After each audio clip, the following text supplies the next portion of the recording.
अवधूत चिंतन श्री गुरुदेव दत्त. काल आपण परमपूज्य श्रीदादांच्या पुस्तक जो संती बसविला ठावो या पुस्तकातील भुवासत्य पर्यंत आलो होतो. पुढे मनस्थैर्याने शांती ते मनाबद्दल सांगतात. थोड्या वेळाने राजाच्या असे लक्षात आले की बांगड्यांचा आवाज येत नाहीये, म्हणून त्याने विचारले, चंदन उगाळणे थांबवले काय? त्यावर राणीने उत्तर दिले की नाही, पण मी हातात एक एक बांगडीच ठेवलेली आहे. ते ऐकून राजा विचारू लागला की जेव्हा अनेक बांगड्या होत्या तेव्हा एकमेकींवर आपटून त्यांचा आवाज होत होता. आता एक एकच बांगडी उरल्याने आवाज होत नाहीये. विचार करता करता त्याच्या असे लक्षात आले की आपल्या दुःखाचे मूळ एकच आहे. माझी एक वृत्ती मला भोगांकडे ओढते आहे आणि दुसरी वृत्ती मला मला म्हणते आहे की या भोगात रमणे काही खरे नाही, तू यातून बाजूला निघ. या दोन वृत्तींचे युद्ध माझ्या अंतःकरणात सुरू आहे आणि तेच मला असह्य दुःख देत आहे. यातील एक वृत्ती जोपर्यंत मी बाजूला काढत नाही तोपर्यंत हे द्वंद्व चालूच राहणार. यातून त्याग वृत्ती जर बाजूला काढली तर आता भोगासक्तीने मी जे दुःख भोगतोय त्यातच मी मरून जाईन. पण जर मी त्याग वृत्ती धरली तर मात्र मी सुखी होऊ शकेन. खरी शांती ही एकत्वात असंगातच आहे, द्वैतात नाही. ते एकच मनाचे द्वंद्व संपल्यानेच साधू शकेल. मन स्थैर्यानेच शांती लाभू शकेल. त्याने असा शून्यपणाचा विचार केला आणि त्याच क्षणी त्याच्या शरीराचा दाह थांबला. त्यानंतर वैराग्य उत्पन्न होऊन राजा तत्काळ वनात निघून गेला. त्याने वानप्रस्थाश्रम स्वीकारला व तो तिकडे वनातच राहिला. या नमी राजाच्या अंतःकरणात वैराग्याचा उदय कशामुळे झाला? तर विवेकयुक्त विचारांमुळे. आणि ते विचार कशामुळे आले? तर मनाचे चांचल्य द्वंद्व लक्षात आल्यामुळे. म्हणूनच श्री माऊली सांगतात की न राहत याचे राहावी, कारण मन हे अत्यंत अस्थिर असते व त्याच्या स्थैर्यानेच शांती लाभू शकते. मन म्हणजे काय? श्री ज्ञानेश्वरीच्या 13व्या अध्यायात श्री माऊलींनी मनाबद्दल विस्ताराने सांगितले आहे. हे मन कसे असते? तर वाया मन हे नाव एरवी कल्पनाची सावेव, जयाचे निसंगे जीव दशावस्तू. ज्ञानेश्वरीची एक ओळी आहे. श्री माऊलींनी मनाची व्याख्या अशी केलेली आहे की काहीतरी नाव द्यायचे म्हणून या मनाला मन असे म्हटले आहे. पण मनाला प्रत्यक्षात अस्तित्व नसून ते केवळ कल्पना मात्र, भ्रम मात्रच आहे. पण ती कल्पना एवढी बलशाली आहे की वस्तूला म्हणजे परब्रह्माला जीवदशा ही त्या कल्पनेच्या आश्रयानेच प्राप्त होत असते. एरवी मन नावाची काही विशिष्ट वस्तू नसून ती केवळ सावयव कल्पनाच आहे. त्या कल्पनेने जीवाला वाटू लागते की आपण अहंकारयुक्त आहोत, वासनायुक्त आहोत, हा आपला स्वभावच आहे, इत्यादी इत्यादी. मग तो तशा वृत्ती धरून प्रपंचामध्ये फिरत राहतो. त्याला फिरवणारे मनच असते. ते मन त्याला परमात्म्याच्या ठाई स्थिरावू देत नाही. म्हणूनच मनाची व्याख्या करताना श्री माऊली अगोदरच्या ओव्यांमध्ये असे सांगतात की परिसाता पुढेपणे मनते ऐसे, जे इंद्रिया आणि बुद्धी माझारी संधी, रजोगुणाच्या खांदी तरर्थ असे. या ओव्यांमधून श्री माऊलींनी मनाचे नेमके स्थान आणि गुणविशेषही सांगितले आहेत. रजोगुण हा मनाचा आधार असतो. चंचल अशा रजोगुणाच्या खांद्यावरच मन तरळतं, आभासत असते. इंद्रिये आणि बुद्धी यांच्या संधीमध्ये ते नांदत असते. तेच मनाचे स्थान असते. हे मन जेव्हा पंच ज्ञानेंद्रिये आणि पंच कर्मेंद्रिये यांच्या साह्याने विषयांचा आस्वाद घेऊ लागते तेव्हा त्या मनालाच 11वे इंद्रिय असे म्हटले जाते. एरवी 10 इंद्रिये व योग्यायोग्यतेचा निवाडा करणारी बुद्धी नामक अंतःकरण वृत्ती यांच्यामध्ये संकल्प आणि विकल्प करणारी जी वृत्ती तरळत असते तिला मन असे म्हणतात. कुपथ्य करू पाहणारे मन.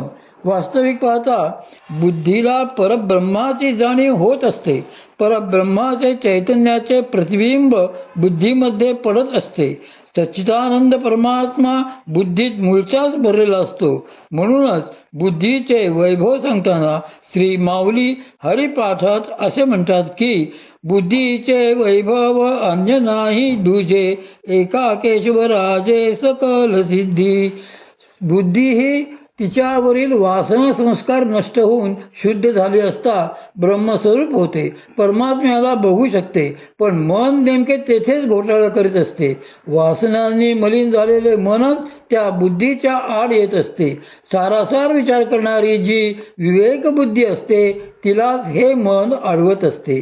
ते बुद्धीला धडपणे स्वतंत्रपणे विचार करू देत नाही आणि तिला विषयांमध्ये अधिकाधिक ओढून नेत असते. जर हे मन इंद्रिये आणि बुद्धी यांच्यामध्ये कडमडले नाही तर बुद्धी आत्मस्वरूपाचा अनुभव घेऊ शकते. पण मन तसे होऊ देत नाही. ते मन जीवाला नाना तऱ्हांनी विषय सुखाची ओढ लावित असते. मनाला इंद्रियांकरवी विषयांचा भोग घ्यावायचा असतो. त्या भोगाच्या आड बुद्धीच येते. कारण बुद्धी सांगते की हे योग्य नाही. एखाद्याला नवज्वर झालेला असता त्याने जर दूध साखर घेतले तर तो मेलाच म्हणून समजावे. नवज्वर झालेल्या माणसाला आयुर्वेदाने दूध साखर हे कुपथ्य सांगितले आहे. पण जे कुपथ्य आहे तेच करण्याची इच्छा अशा वेळी मनामध्ये तीव्रतेने प्रगट होते. तो रोगी मग दूध साखरच मागू लागतो. एकीकडे त्याची विवेकबुद्धी त्याला सांगत असते की अरे तू हे मागू नकोस, हे प्यायलास तर तुझे मरण आहे.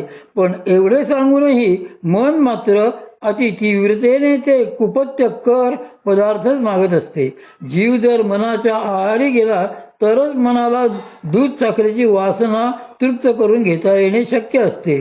म्हणून मग ते मन विवेकबुद्धीवर पडदा टाकते. ते बुद्धीला विचारच करू देत नाही. ते इंद्रियांना प्रोत्साहन देते आणि बुद्धीला झाकून ठेवीत इंद्रियांकडून हवा तो भोग करून घेते. मनाचा स्वभाव बुद्धीसमोर मन असा विकल्प निर्माण करते की कदाचित दूध साखर कुपथ्य असलेही पण त्याने मरण येणारच हे कशावरून. ते बुद्धीला सुचवते की पुढे काय होणार हे कोणी बघितले, दूध साखर घेऊन पाहायला काय हरकत आहे.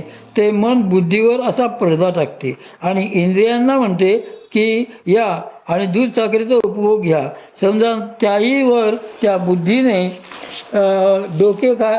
डोके काढले आणि म्हटले की कशाला घेतोस हे, मरशील फुकट.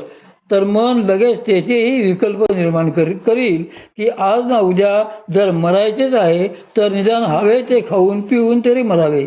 आपल्याला हवा असलेल्या विषयांच्या भोगासाठी इंद्रियांना विषयांकडे ओढून नेणे हे मनाचे कार्य असते आणि रजोगुणाच्या आश्रयाने ते आभासात असते. रजोगुणाला विषयांमध्ये फार आनंद वाटत असतो. त्यामुळे मनही विषयांकडे आपोआप ओढले जाते. त्याचा तो स्वभावच असतो. श्री माऊली पुढे सांगतात की निळमा अंबरी का मृग तृष्णा लहरी, तैसे वायाची परारी वावो जागले. मनाचे संकल्प विकल्प हे नित्य सुरूच असतात, पण वास्तविक पाहता ते भ्रामक असतात. आकाशाचा निळा रंग हा खरा आहे की भासमान, आज आपल्याला सायन्स जे सांगते ते श्री माऊलींनाही माहीत होते. आपण आकाशाचा रंग निळा आहे असे म्हणतो, पण तो आकाशाचा रंग नसतोच. अंतराळाला आकाशाला रंगच नाही. सूर्याचा जो प्रकाश आकाशातून पृथ्वीवर येतो त्यातील लघुतरंगाचा निळा रंग वातावरणातील वायू व इतर कारणामुळे अधिक पसरला जातो. म्हणूनच आपल्याला आकाश निळे दिसत असते.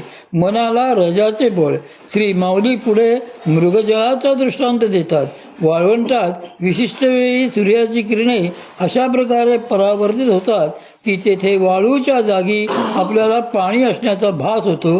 त्यालाच मृगजळ असे म्हणतात. त्या मृगजळाच्या तहानेलाच मृगतृष्णा असे म्हणतात.